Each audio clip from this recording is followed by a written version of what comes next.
Hi YouTube, I have another review today, and as you can see it is a Kizer. So I've never owned a Kizer before or done a review on them. I've only held a couple at the local knife store, and they were fairly old models. I don't think they were, I think they were probably created before any of the collaborations with American knife makers like Matt Cucciara. So this is a brand new model, just got here today in the mail.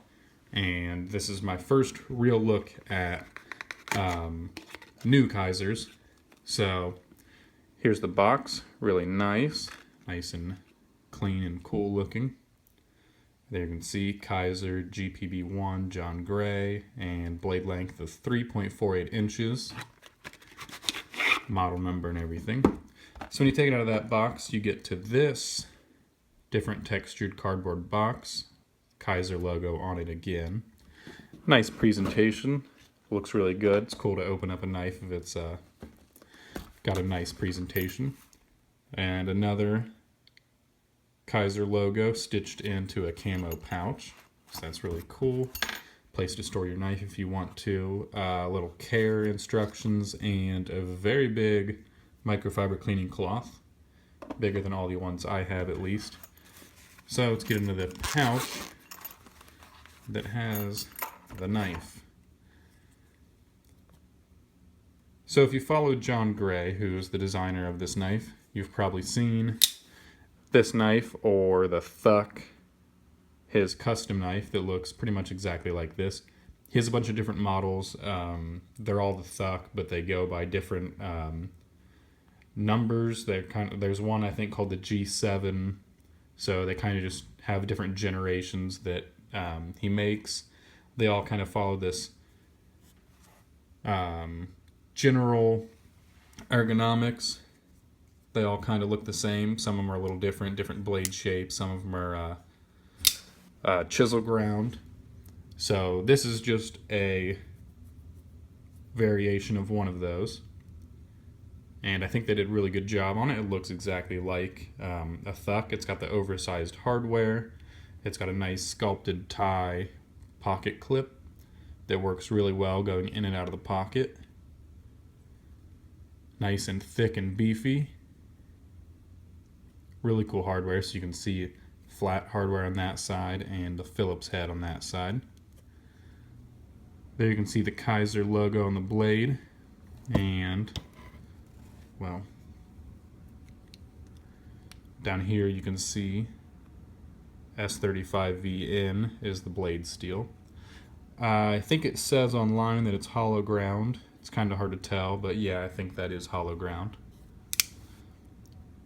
And there you get GPB1 or the Gray Pocket Brute 1. Or I'll probably just end up calling it the Thuck anyway. So into the specs. The overall length is 8.5 inches, the blade length is 3.5 inches, the handle length is 5 inches, and the weight is a heavy 7.5 ounces. Hasn't bothered me at all. I carried it today for the first time because I just got it, and it didn't bother me carrying it. Doesn't feel really too much heavier than a normal knife, so definitely didn't bother me. Could bother some other people, I guess. Also the blade length, from what I measured, seems to be about 0.16 inches thick. So about as thick as most zero tolerance knives, or Riot knives, I believe, are about that also. So the blade steel, like I said, CPM S35VN, hollow ground. It is made in China, because that's where Kizer Knives is out of. Thumb stud deployment. These two really big, good feeling thumb studs. Flips out really nice. You can do the middle finger flip with the other side. Index finger flips a little harder, but you can still do it that way if you want. Really nice and smooth on phosphor bronze washers. You get two little barrel spacers back there. Nice and shiny. Probably not going to focus on those, but whatever. Pocket clip is really, really nice. retention is nice, goes in and out of the pocket really easily.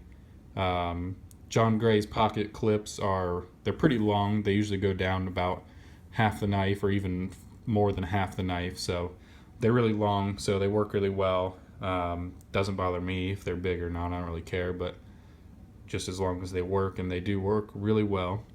It has a stainless steel lock insert, as you can see from that little screw right there that holds it in, and the over travel stop is the oversized hardware right there. It does have a very big lanyard hole. I'll probably end up putting a lanyard on here sometime soon.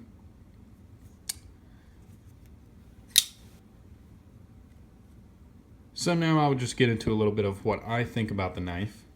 So I've only had it for a day, but so far I really like it. I've been waiting for months, I think since about January, at least SHOT Show, whenever SHOT Show was, 2016. I remember seeing different pictures of it and videos of it, so I've been waiting since then. I didn't know when exactly it was going to come out, and when I saw it on Blade HQ, I bought it right when I saw it. So I really like the design. It feels amazing in the hand. You can choke up, really big kind of finger choil right there in front of the blade. It's a really big blade, nice and beefy. Still feels great in the pocket.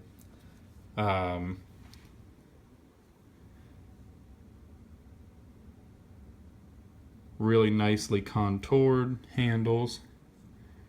Really big mills, whatever. They milled out a lot of titanium right there for your fingers to get in easy.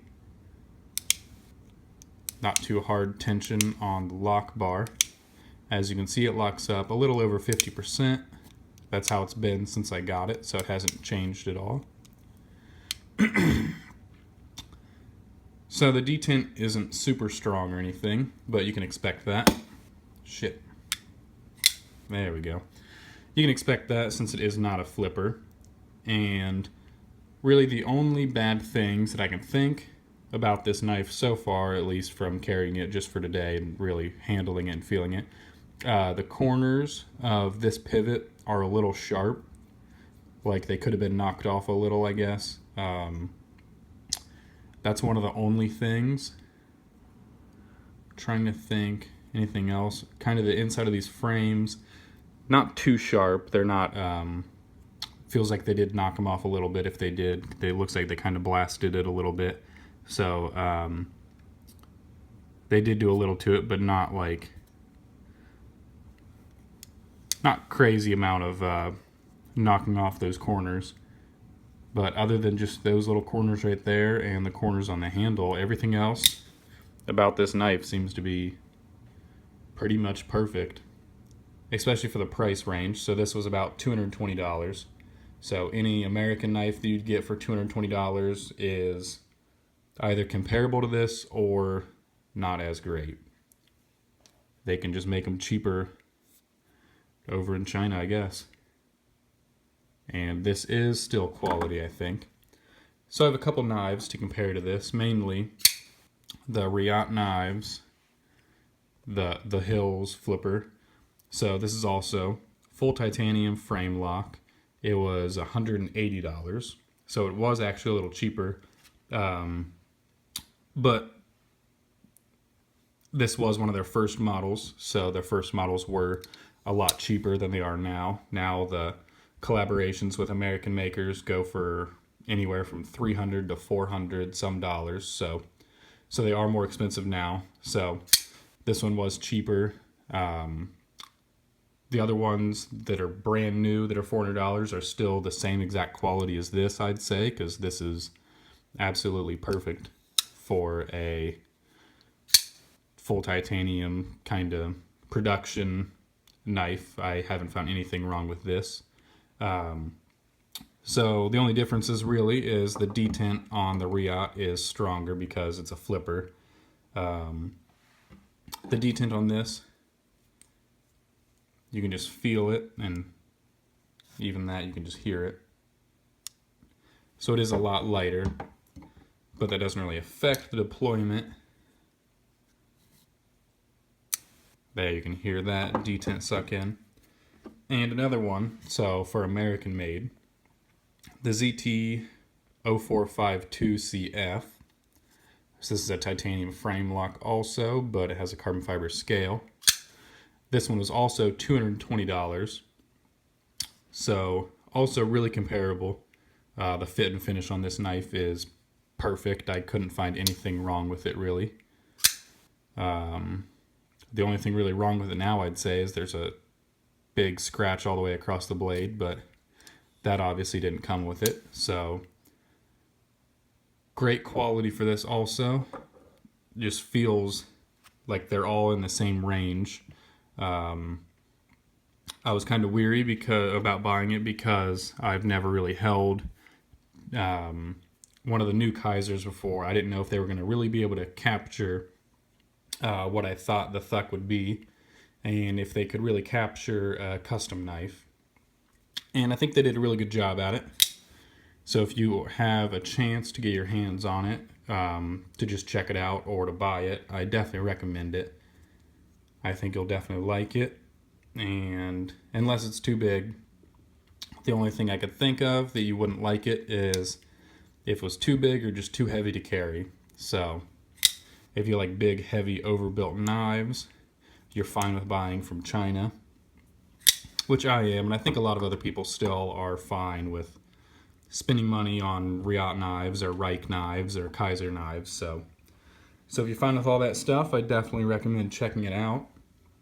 Great quality for the price, great materials, craftsmanship, and awesome design in a lower range than a full-on custom knife from John Gray. So thanks for watching. Don't forget to check out the other reviews on my channel. I have reviews of these two knives and a bunch more. So don't forget to subscribe and like this video, and I'll see you later.